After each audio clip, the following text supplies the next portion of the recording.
en el nombre de nuestro Señor.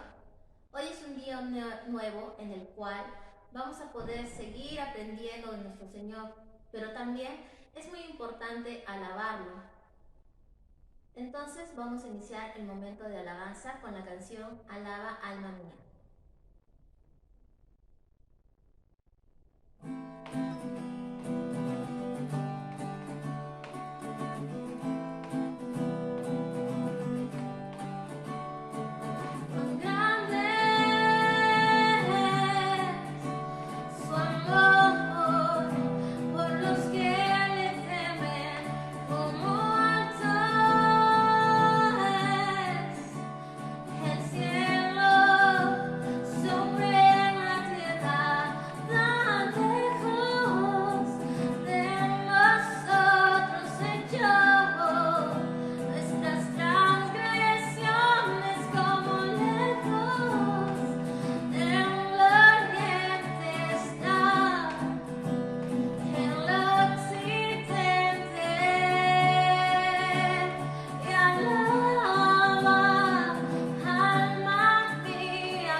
Yo sé que muchas veces Dios nos ha demostrado cuán grande es Él en nuestra vida.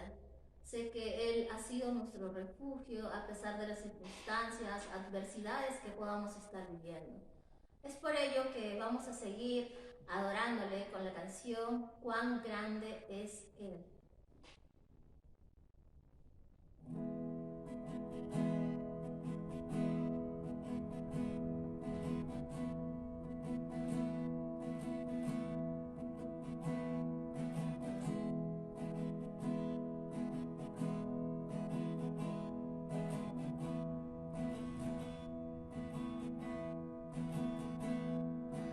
Mi corazón conmovido está, entra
Buenos días, hermanos. Qué honor para mí estar nuevamente acompañándolos en este domingo, trayendo la palabra.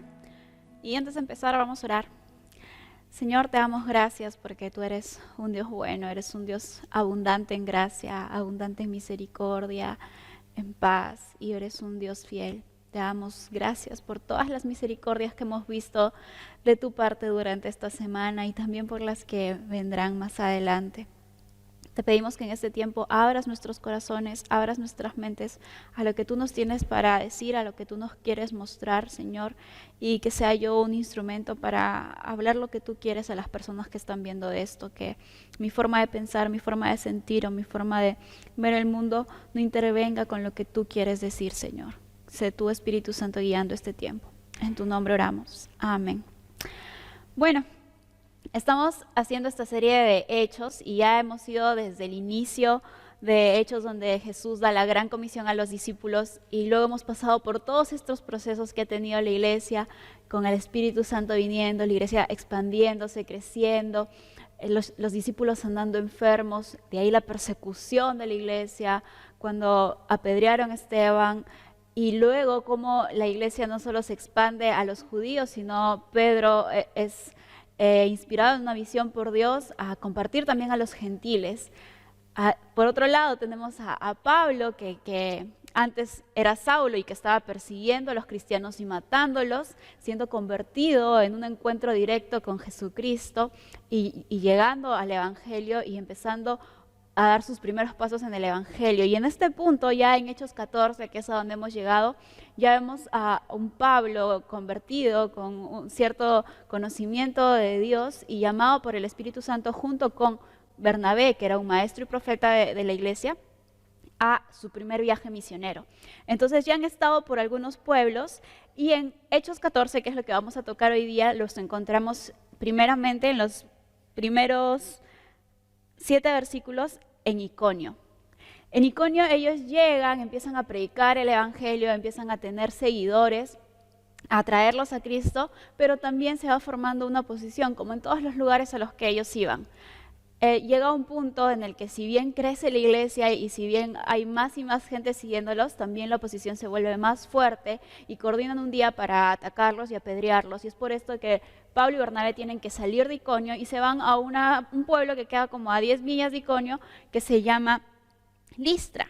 Entonces, estando ahora Pablo y Bernabé en Listra, empiezan igualmente a compartir el Evangelio porque esto era lo que ellos sabían que tenían que hacer, era su único objetivo, su única meta. Entonces siguen compartiendo el Evangelio y en este proceso sanan a un hombre lisiado de nacimiento que no podía caminar.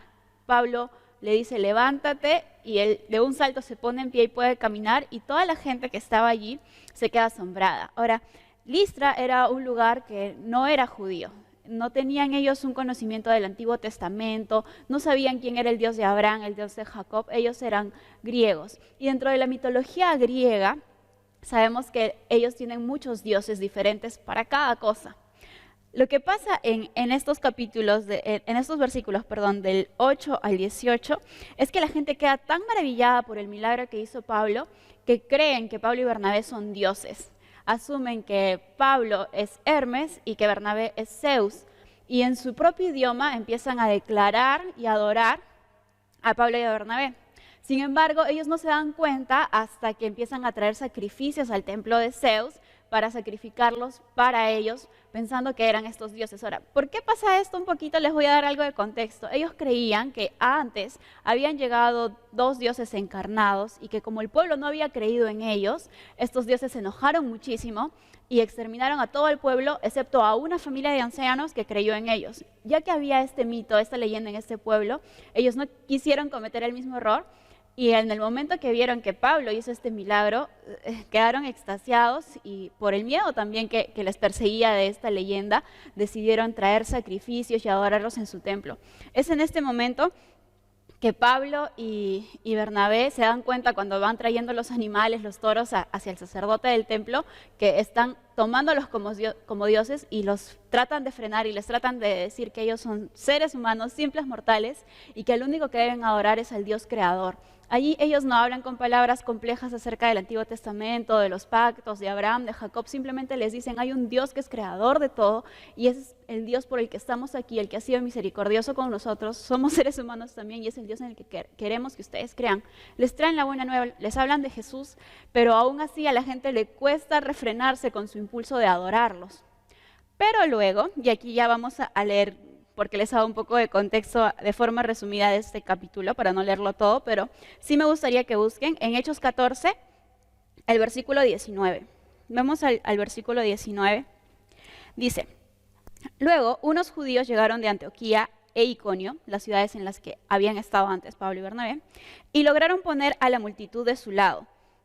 Apedrearon a Pablo y lo arrastraron fuera de la ciudad pensando que estaba muerto. Pero los creyentes lo rodearon y él se levantó y regresó a la ciudad. Al día siguiente salió junto con Bernabé hacia Derbe. Después de predicar la buena noticia en Derbe y de hacer muchos discípulos, Pablo y Bernabé regresaron a Listra, Iconia y Antioquía de Pisidia, donde fortalecieron a los creyentes, los animaron a continuar en la fe y les recordaron que debemos sufrir muchas privaciones para entrar en el reino de Dios. Y en esta historia vemos como que hay dos extremos. Es todo muy emocionante, como que las emociones se van al borde entre las personas que están en Listra, y también para los apóstoles ha debido de ser toda una ruleta rusa emocional. De pronto están siendo adorados y en un momento a otro están siendo apedreados a la muerte, apedreados a morir. Entonces, quisiera que repasemos un poquito en esta situación, ya que sucede muy rápido, y nos detengamos a pensar todo lo que hay en medio de estas dos situaciones que ellos están viviendo. Yo creo que ellos se enfrentaron, tal vez con un éxito muy rápido, a dos tentaciones en estas situaciones, cuando quieren ser adorados y cuando son apedreados. Creo que son tentaciones que nosotros actualmente luchamos y que nos cuestan de salir adelante de estas tentaciones, y que me gustaría que conversemos o que hablemos de esto, ya que nuestra fe es muy dependiente también de dónde está nuestra meta. Y si es que nuestra meta, nuestro objetivo principal como hijos de Dios no está en el lugar correcto, nuestra fe puede ser muy rápido derrumbada. Entonces, la primera parte, que es cuando ellos son adorados. No sé si ustedes han visto la película El Camino hacia el Dorado. Es esta película de Disney, de pronto por ahí les voy a poner alguna imagen, en la que son dos españoles que encuentran un mapa hacia el Dorado en las nuevas tierras, las nuevas Indias, que viene a ser Sudamérica, y que se encaminan a buscar esta ciudad llamada El Dorado, que era una ciudad hecha de oro. Al principio su objetivo es llegar a esta tierra, recolectar todo el oro que pudieran y llevárselo a España de vuelta. Cualquier parecido con la realidad es pura coincidencia. Perdón. Entonces, ellos llegan a este lugar y la gente, el pueblo de allí, los empieza a tomar como dioses. Creen que porque son blancos y diferentes son dioses y los empiezan a adorar. Allí ellos se enfrentan a un dilema. Ellos tienen que decidir si es que siguen con su objetivo de coger el oro y regresarse a España o quedarse en ese lugar, porque son tratados como dioses. Les ponen la mejor comida, les traen sacrificios y ofrendas, los llenan de oro, los ponen en un templo, tienen todas las comodidades, tienen concubinas, tienen todo, están siendo adorados. Y en un punto ellos tienen que decidir si regresan o no, si es que siguen con el mismo objetivo o no. Y yo creo que es la forma en la que un ser humano común y corriente reaccionaría, la pensaría, cuando te están ofreciendo tanto poder, cuando te están ofreciendo tanto reconocimiento, cuando te están ofreciendo tanta autoridad. Uno de pronto se pone a pensar si es que lo va a aceptar o no. Te tienta, te puede tentar. Y lo que hemos visto en los apóstoles en este momento es una reacción casi instintiva de rechazo. Dice que en el momento de que vieron que ellos estaban viniendo a traerles sacrificios, a adorarles, se horrorizaron y se rasgaron la ropa en el versículo 14. Y salieron corriendo entre la gente mientras que gritaban, ¿por qué hacen esto? Nosotros somos seres humanos, simples seres humanos. Entonces fue una reacción, o sea, ellos ni siquiera consideraron en algún momento, oye, Pablo, oye, Bernabé, podemos estar bien acá, nos tratan como dioses, nos traen tantos sacrificios, nunca nos vamos a tener que preocupar por nada más en la vida. Ni siquiera se les cruzó por su mente. ¿Por qué? Porque ellos tenían en claro cuál era su objetivo. Ellos sabían que habían ido a ese lugar para mostrar a Jesús, para mostrar las buenas nuevas. Y no había otra cosa que les importara. Sin embargo, nosotros a veces nos dejamos cegar por muchas cosas que en este mundo se nos puede ofrecer. Ahora, con esto no quiero decir que la autoridad, el poder o el reconocimiento sean algo malo, que querer de pronto algo de reconocimiento, que querer algo de autoridad sea un pecado. No digo esto. El problema es cuando nuestra meta principal, nuestra meta profunda principal en la vida es obtener esto, es obtener la autoridad, es obtener el poder, es obtener el reconocimiento. Porque allí estamos cayendo en lo mismo que cayó Lucifer al principio de los días, en usurpar el lugar que le corresponde a Dios. Si es que esta es la meta y si es que esto nos guía en nuestro tiempo, en nuestros recursos, es lo que decidimos invertir para obtener poder, reconocimiento, autoridad, entonces allí sí estamos mal. ¿Y cómo puedo saber? Andrea, ¿cómo puedo saber si es que esa es una meta que está guiando mi vida y no está en el lugar correcto en mi corazón? Por ejemplo, cuando eres reunente a otras autoridades, cuando lo primero que tiendes a hacer es rechazar otras autoridades, cuando piensas que si lo hago yo, lo voy a hacer mejor, ¿no? Ese pensamiento un poco soberbio. Cuando nadie te dice lo bien que lo hiciste, te desmotivas, ¿no? Sientes que si es que nadie está observando lo bien que lo estás haciendo y te lo está diciendo, como que no te nace hacer más o hacer mejor. Buscas siempre la palmadita en la espalda, ¿no? Como, oye, mira lo que hice, como que te lo reconozcan, como que te digan que está bien hecho. Y estás enfocando tu energía y tus recursos en un ascenso, grado o posición. Estos 5 indicadores súper sencillos podrían decirte que tú estás buscando esta meta equivocada y que tu corazón no está en el lugar en el que debiera estar.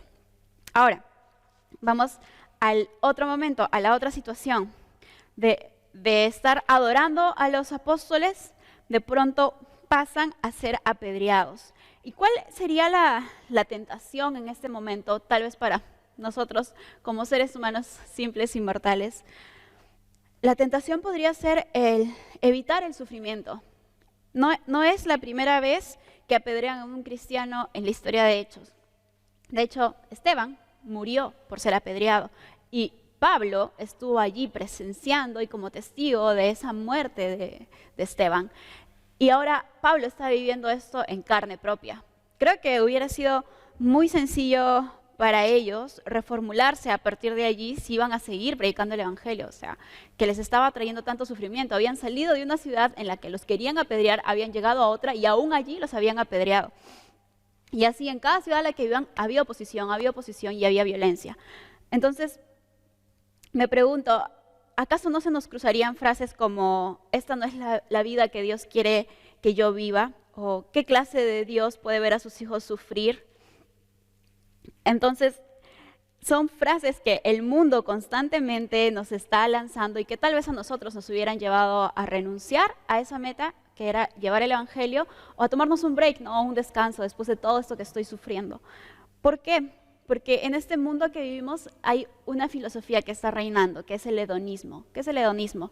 Es la búsqueda del placer y evitar todo sufrimiento, evitar el sufrimiento a toda costa. Frases como, busca la felicidad, persigue tus sueños, sigue tu corazón, tienes que ser feliz, tienes que disfrutar la vida. Imagínate si es que los apóstoles hubieran tenido esta filosofía de vida. Probablemente 20 años después de que Jesucristo hubiera muerto, el evangelio hubiera muerto con él. Porque ellos no estaban enfocados en placeres, en disfrutar la vida, en tener una vida feliz o tranquila, sin ninguna dificultad. Y esta filosofía es engañosa, a pesar de que estas frases suenan como que muy coherentes o muy lógicas y las tenemos muchas veces muy metidas en nuestra cabeza, en realidad es una filosofía que es muy engañosa. Vamos a Eclesiastés 2:10.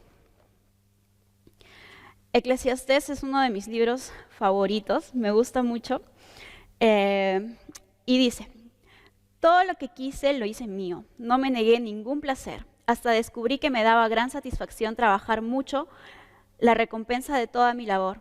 Pero al observar todo lo que había logrado con tanto esfuerzo, vi que nada tenía sentido. Era como perseguir el viento. No había absolutamente nada que valiera la pena en ninguna parte. Y aquí tenemos a esta a este maestro que experimentó todos los placeres en la vida y se dio cuenta que no tenía ningún sentido. Entonces allí está el engaño de buscar la felicidad o ir detrás de los placeres, estar siempre cómodo o cada vez más cómodo, que en realidad nunca lo vamos a lograr. ¿Por qué? Porque en la vida va a haber sufrimiento. El sufrimiento es algo inevitable, es parte de la vida y no hay que verlo como un monstruo horrible que se avecina y que hay que evitar a toda costa. Hay que verlo como un maestro. El sufrimiento es necesaria parte de nuestro crecimiento, de nuestro desarrollo. Si es que no sufrimos, no entendemos lo que es valioso, lo que tenemos que cambiar, lo que es peligroso.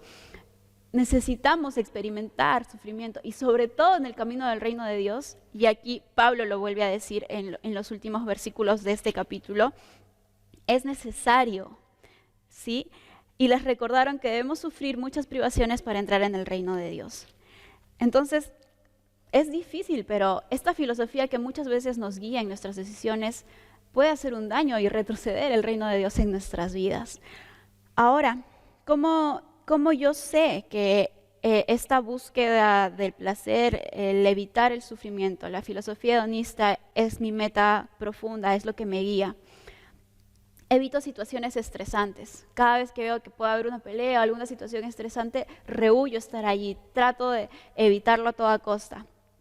Huyo de conversaciones incómodas o desafiantes. Cuando hay situaciones que yo sé que tengo que enfrentar, conversaciones o relaciones que tengo que arreglar, pero que va a implicar que esté incómodo, que me exponga o que sea vulnerable, trato de evitarlo, lo postergo, me cierro, no quiero enfrentarlo. Compro e invierto mucho dinero en cosas para hacerme la vida más sencilla. La mayor parte de mis recursos se van en cosas que tal vez no son tan necesarias, pero que me van a hacer mejor la vida. Mis decisiones están orientadas a vivir más cómodo o tener mejores cosas.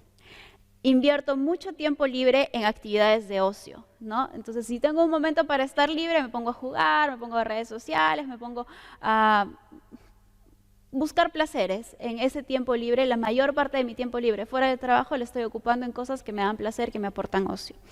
Y detesto salir de mi zona de confort. Cuando algo me reta a salir de mi zona de confort, hoy me cuesta muchísimo, prefiero quedarme en mi zona de confort.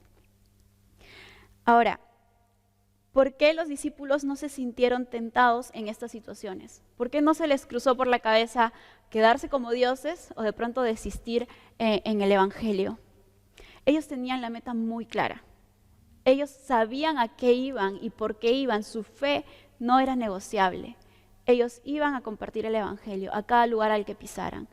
No había otra cosa que les interesara, no había otra cosa que les importaba. Su corazón estaba en el lugar correcto. Por eso decidí llamarle a este mensaje una fe no negociable. No iba a haber un canje por autoridad o por placer. Ahora, ¿es nuestra fe así de sólida?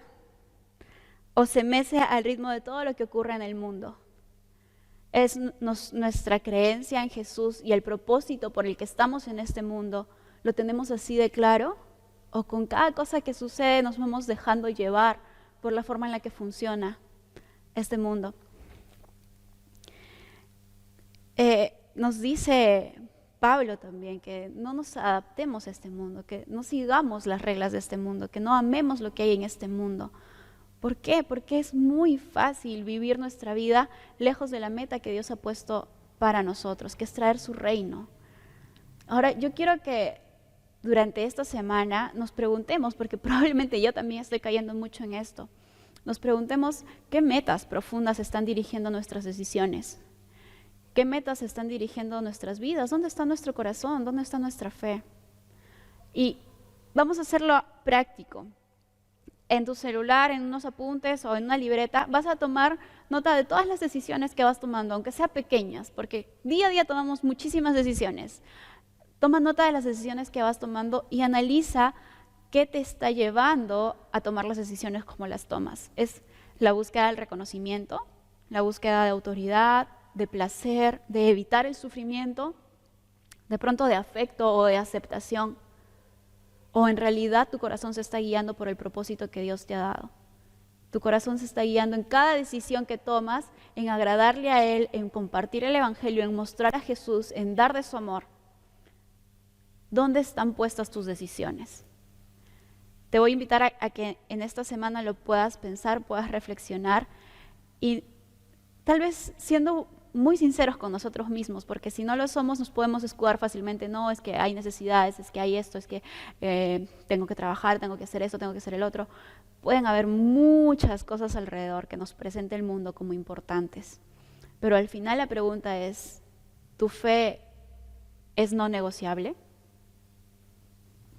Bueno, hermanos, eso era lo que yo quería compartir con ustedes. Espero que sirva de reflexión, tal vez para esta semana, que lo puedan aplicar en una libretita, en su celular. Es súper sencillo, y empezar a decidir bien el rumbo de nuestra vida en base a donde Dios nos está poniendo, a donde Dios nos está llamando. Eso sería todo por mi parte, y vamos a cerrar con una oración. Padre Santo, te damos gracias por tu palabra. Te damos gracias porque pusiste hombres tan increíbles, pero a la vez tan como nosotros en la Biblia, en los evangelios, que nos desafían y nos retan a tomar mejores decisiones con lo que tú nos has dado, que es esta vida y este tiempo. Señor, te pedimos que cada momento y en cada lugar que tengamos oportunidad para tomar una decisión respecto a qué hacer con lo que nos has dado sea clara y enfocada en la fe que tenemos en ti. Que sea con ese corazón ardiendo por mostrarte a ti, con ese corazón ardiendo por mostrar tu amor, por llevar el evangelio a más personas y a más lugares. Que seas tú, Espíritu Santo, el que esté guiando cada una de nuestras decisiones, inversiones y recursos. Que no hagamos de oídos sordos o no nos dejemos opacar o abrumar por todo lo que hay en este mundo y en esta vida terrenal tan corta. Que podamos mirar más allá de eso, a tu eternidad y a tu obra redentora y a tu misión más allá de nuestra propia vida. Ayúdanos, Señor, a vivir conforme a tu corazón y conforme a tu voluntad. Necesitamos de ti, no lo podemos hacer solos. Y en este tiempo me gustaría que elevar una oración vulnerable de mi parte y de todos los que están viendo esto.